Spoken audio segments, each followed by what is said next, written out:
beneran. Jadi awalnya masa bisa ketemu? Enggak, awalnya tuh saya ngebongkar rahasia dia yang bakar tisu tanpa api.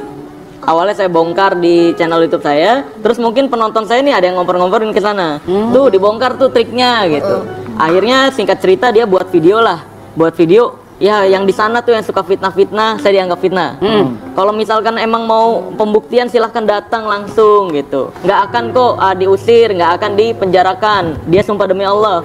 Bahkan dia bilang nggak akan dilaporkan polisi. Tapi ya kalau dilaporkan polisi begini mungkin Allah Azza wa Jal ingin menunjukkan bahwa omongannya nggak bisa dipercaya. Bahkan dia udah sumpah demi Allah pun tetap aja fakta dan kata-katanya beda gitu. Kalau ditanya takut atau enggak? Enggak. Boleh saya tanggapi? Boleh. Iya. Jadi apa yang beliau nyatakan itu ada beberapa hal yang menurut saya juga nggak pas. Kenapa adanya respon? Tentu karena ada sebabnya. Salah satunya kenapa saya mengundang beliau, karena beliau yang pertama sudah mengambil video saya, yang kedua beliau sudah menuduh saya. Maka ketika itu saya memberikan respon untuk beliau datang ke Padepokan. Tetapi pada kenyataannya ketika beliau datang itu dia nggak mau masuk, tapi saya yang disuruh untuk keluar. Nah ketika saya di luar ternyata sudah jadi keributan itu tadi, dan ketika saya langsung berhadapan dengan beliau itu beliau tidak mau masuk. Bang Marsal ini sudah nggak mau masuk ke Padepokan, ada videonya. Saya nyatakan, ayo kalau mau pembuktian silahkan, ditentukan waktunya, kapan waktunya. Tapi beliau waktu itu tetap ngotot untuk pulang, sampai pada akhirnya ada orang tuanya yang tertinggal itu kemarin itu seperti itu. Ya orang tuanya dia katanya. Iya.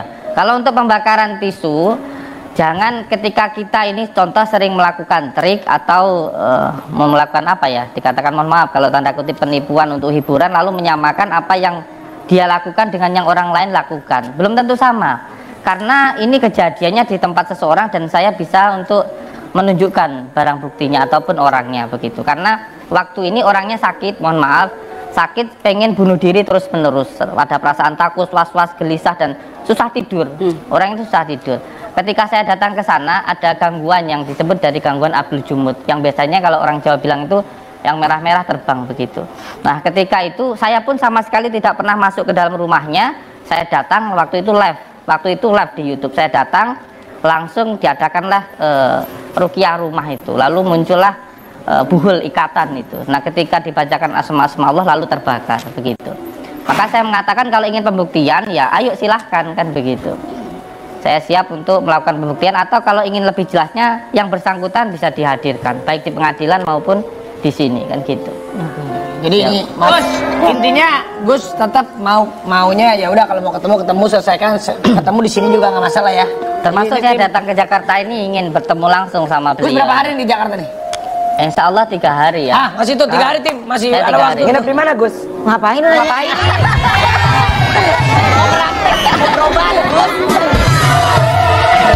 Kita nanya dia nginep di mana? Kalau saya jujur lebih ke ini, ke beliau ini saya. Ruben. Bang Ruben. Kenapa dia? Ada sesuatunya ya? Iya. Takut. Bentar, jangan di sini kita bahas lagi bentar ya. Karena rumahnya banyak dikirimin orang itu katanya. Berisik lah. Ya. Enggak begitu. Gimana? Penyakit itu sebenarnya kalau non medis bukan hanya katanya ini sihir, santet dan sebagainya, bukan. Tapi penyakit non medis itu ada 3. Ada yang karena ain, ada yang karena ketempelan, dan ada juga yang karena sihir. Sihir sendiri dibagi menjadi 7. Untuk ketempelan sendiri itu akan 4 hal.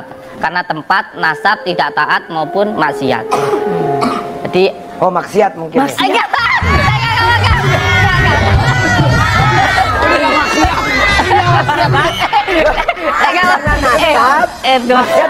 Kan ada pilihannya kan? Gini sayang. Penyakit non medis itu ada 3. Yang pertama ya karena ketempelan itu karena tempat. Mungkin tempatnya dulu ada mungkin juga ada yang pernah keguguran, keterekan begitu. Contoh orang hamil, mohon maaf nggih. Bahasanya lagi pipis terus keguguran masuk ke konslet itu namanya kena gangguan trekan gitu. Atau gangguan dari seseorang yang keterekan itu tadi. Ada juga yang karena tempatnya pernah terjadi gantung diri dan lain sebagainya, atau tempatnya itu sering sekali perempuan kalau datang bulan darah headnya itu tidak dicuci dulu, tidak dibersihin gitu. Bisa dibersihin nggak rumahnya Karo Ben sama Gus? Kalau yang repot yang punya rumah juga nggak repot. Nah itu yang Gus ini kurang ajar. Kalau bersihin rumah pakai cleaning service, ngapain panggil Gus? Lu mau bersihin rumah? Ngapain lu panggil dia? Maksud Anwar bukan bersinnya punya Bu, maksud bersin secara gaib ya Gus ya. nggak semuanya ya. Neranginnya tadi apa tempat Iya. terus apa lagi? Iya, jadi yang karena ketempelan itu ada yang karena tempat, yang kedua itu karena nasab. Nasab itu suatu penyakit karena keturunan begitu. Atau mungkin orang tuanya dulu punya ilmu sehingga menurut anaknya itu disebut indigo. Indigo itu kalau menurut saya pribadi bukan sebuah kelebihan, tapi suatu penyakit menurut saya pribadi. Karena saya sering menangani seperti itu.